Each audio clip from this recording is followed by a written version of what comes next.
Halo teman-teman, saya Nur Hasana, kelas ABT 1B, Prodi D4 Administrasi Bisnis Terapan, jurusan Administrasi Bisnis, Politeknik Negeri Semarang. Pada kesempatan kali ini, saya akan mempresentasikan tentang akuntansi konsolidasi. Ikutin terus videonya ya. Enjoy for watching! Baiklah, langsung saja kita akan membahas apa itu laporan keuangan konsolidasi. Bagi perusahaan yang memiliki satu atau lebih anak perusahaan, biasanya akan menyajikan laporan keuangan dalam bentuk laporan keuangan konsolidasi. Prinsipnya adalah penyajian laporan keuangan yang isinya gabungan dari laporan milik perusahaan induk dan entitas anak perusahaan dalam satu laporan, sehingga seolah-olah mereka adalah satu entitas. Kemudian, apa itu laporan keuangan konsolidasi?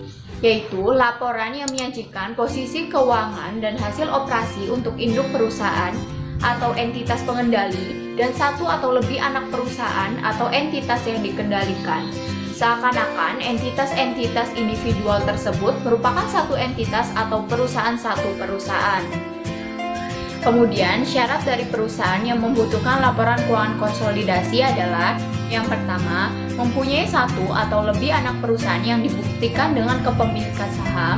Yang kedua, kepemilikan saham induk perusahaan terhadap anak perusahaan lebih dari 50%. Dan yang ketiga adalah kepemilikan saham induk perusahaan terhadap anak perusahaan kurang dari 50%. Namun, perusahaan induk memiliki kendali penuh. Jika syarat di atas tidak terpenuhi, perusahaan cukup membuat laporan keuangan masing-masing secara mandiri. Kemudian tujuan laporan keuangan konsolidasi. Maksud dan tujuan penyesuaian laporan keuangan konsolidasi yaitu agar dapat memberikan gambaran yang objektif dan sesuai atas keseluruhan posisi dan aktivitas dari satu perusahaan yang terdiri atas sejumlah perusahaan yang berhubungan istimewa, di mana laporan konsolidasi keuangan diharapkan tidak boleh menyesatkan pihak-pihak yang berkepentingan dan harus didasarkan pada substansi atas peristiwa ekonomi juga. Selanjutnya, manfaat laporan keuangan konsolidasi.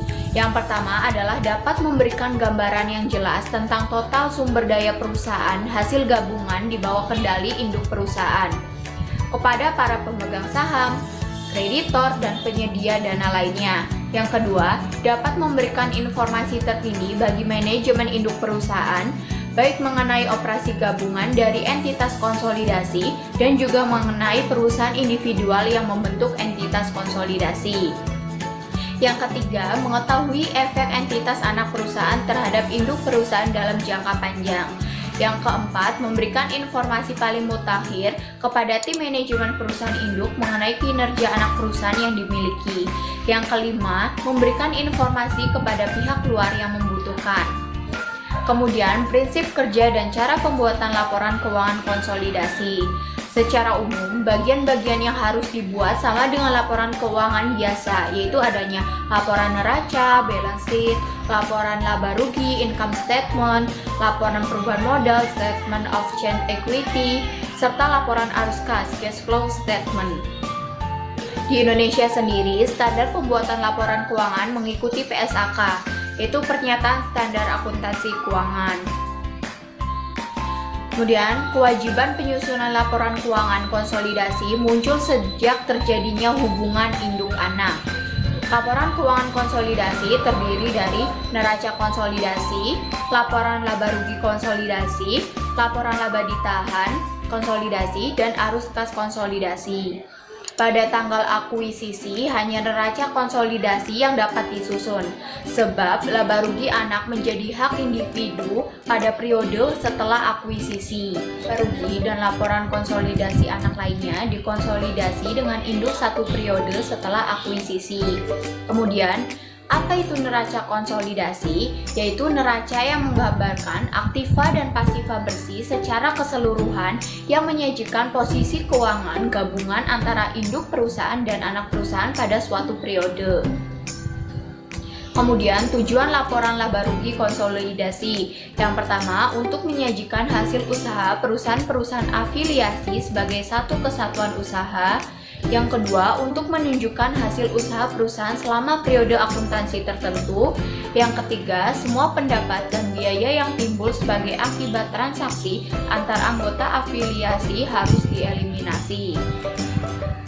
Kemudian tujuan laporan laba yang ditahan konsolidasi. Yang pertama, untuk menunjukkan berbagai pengaruh perubahan hak-hak pemegang saham serta pengaruhnya kepada masing-masing kelompok pemegang saham.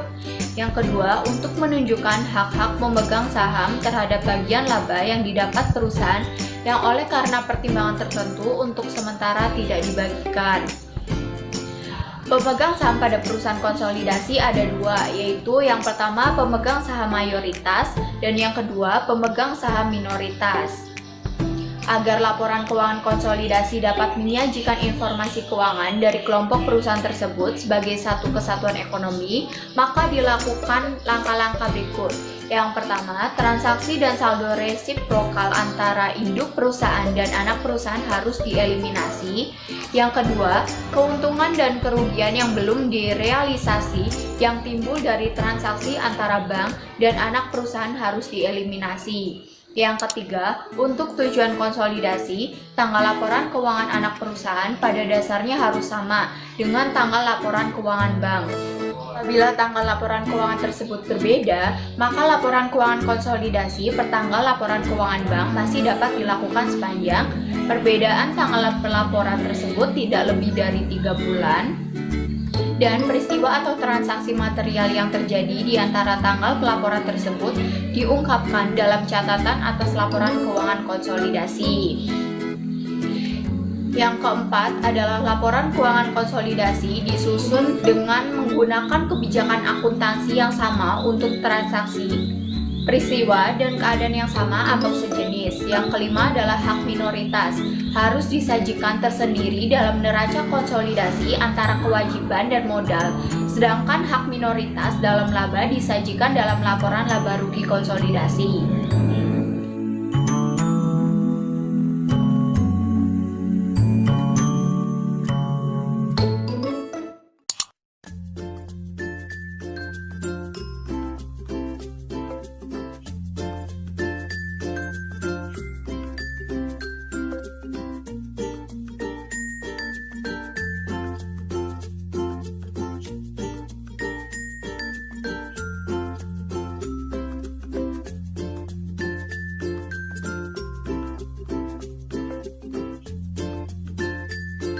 Kemudian, dalam penyusunan laporan keuangan konsolidasi antara induk perusahaan dan anak perusahaan dapat digunakan 3 metode. Yang pertama adalah metode ekuitas atau equity method, yang kedua metode harga perolehan atau cost method, dan yang ketiga adalah metode ekuitas tidak lengkap. Yang pertama, metode ekuitas atau equity method adalah konsep dasar dari metode ekuitas. Pada dasarnya memandang investasi induk perusahaan terhadap anak perusahaan sebagai sesuatu pernyataan modal, sehingga jika aktiva bersih, anak perusahaan berubah karena kegiatan operasionalnya, secara otomatis akan menyebabkan perubahan pada nilai investasi induk perusahaan data.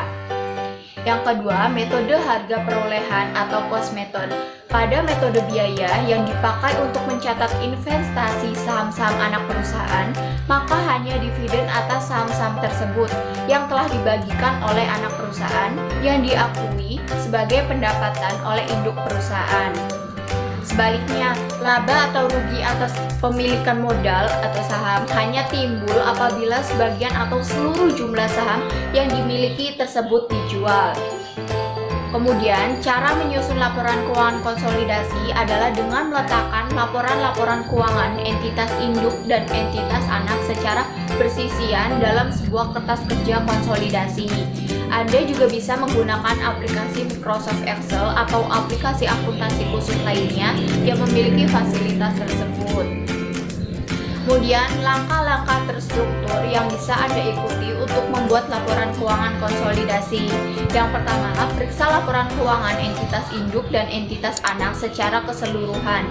Identifikasi jika ada kesalahan atau kelalaian dalam pencatatan, lalu lakukan koreksi dan penyesuaian.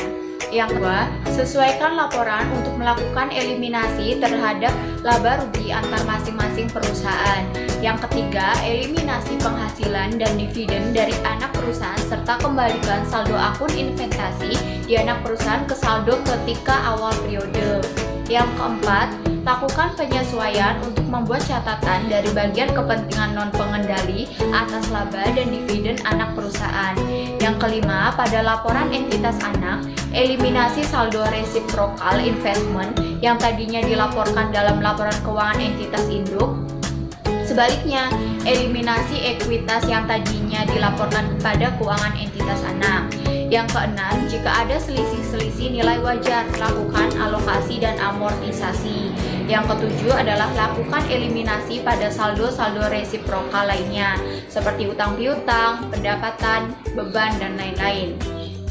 Kesimpulannya, pembuatan laporan keuangan pada suatu bisnis adalah suatu keharusan. Dengan laporan keuangan yang terperinci, pemilik bisnis bisa dengan mudah melakukan improvisasi atau perencanaan pengembangan bisnis secara berkesinambungan berdasarkan data keuangan yang faktual.